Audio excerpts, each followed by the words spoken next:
নমস্কার বন্ধুরা, আমি কৃষ্ণাস রেসিপিতে সবাইকে স্বাগত।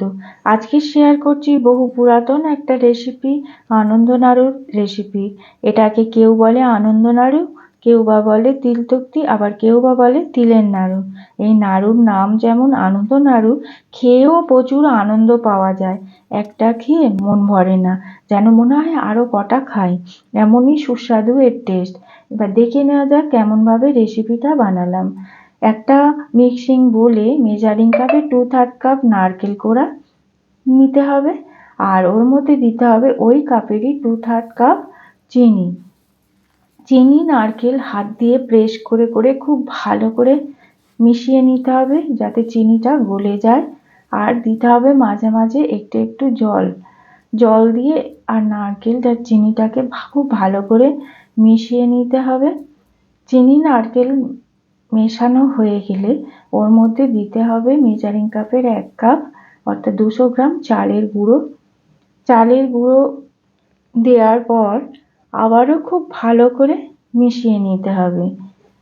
তারপর ওর মধ্যে দিতে হবে মেজারিং কাপের 1/2 কাপ সাদা তিল, নারকেল কোড়া, চালের গুঁড়ো আর চিনি। এবার বেশ সময় নিয়ে খুব ভালো করে মিশিয়ে নিতে হবে।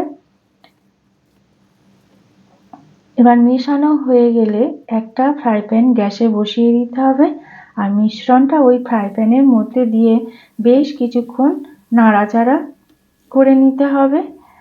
আর মিডিয়াম ফ্লেমে এই মিশ্রণটাকে নাড়াচাড়া করতে হবে, কারণ ফুল ফ্লেমে রাখলে ফ্রাই প্যানের তলায় ধরে যেতে পারে।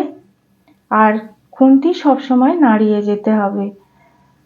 বা মিশ্রণটা একটা শক্ত ডোয়ে পরিণত হলে নামিয়ে ঠান্ডা করতে হবে। ঠান্ডা হয়ে গেলে হাত দিয়ে খুব ভালো করে মেখে নিতে হবে, কারণ এটা খুব ভালো করে মেখে নিলে নাড়ু পাকাতে খুব ভালো হয় এবং গাটা খুব মসৃণ হয়, ফেটে ফেটে যায় না।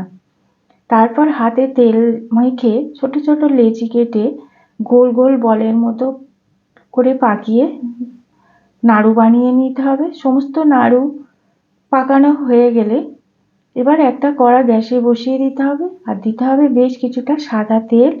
তেল গরম হলে ওই তেলের মধ্যে একটা একটা নাড়ু ছাড়তে হবে। আর এই নাড়ুটা ভাজার সময় গ্যাসের ফ্লেমটাকে একদম কমিয়ে রাখতে হবে। গ্যাসের ফ্লেমটা ফুল ফ্লেমে রাখলে ওপরটা তাড়াতাড়ি লাল হয়ে যাবে, ভেতরটা কাঁচা থেকে থাকবে।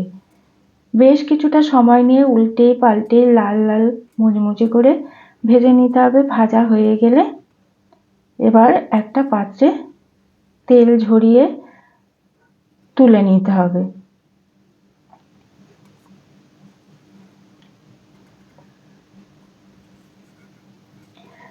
এইরকম ভাবে সমস্ত নাড়ুগুলোকে মুচমুচে করে ভেজে নিতে হবে। তো বন্ধুরা, আমার এই আনন্দ নাড়ু রেসিপিটা যদি ভালো লেগে থাকে বাড়িতে বানানোর অনুরোধ রইল। আর কেমন হলো কমেন্ট বক্সে জানাতে ভুলবেন না। রেসিপি ভিডিও দুটোই ভালো লেগে থাকলে লাইক এবং শেয়ার করতে ভুলবেন না। আর আমার চ্যানেলের পাশে থাকা বেল আইকনে প্রেস করে চ্যানেলটাকে সাবস্ক্রাইব করে দিতে ভুলবেন না। সবাই ভালো থাকবেন, সুস্থ থাকবেন, পরিবারের সবাইকে ভালো রাখবেন। আবার দেখা হবে অন্য কোনো রেসিপিতে। নমস্কার।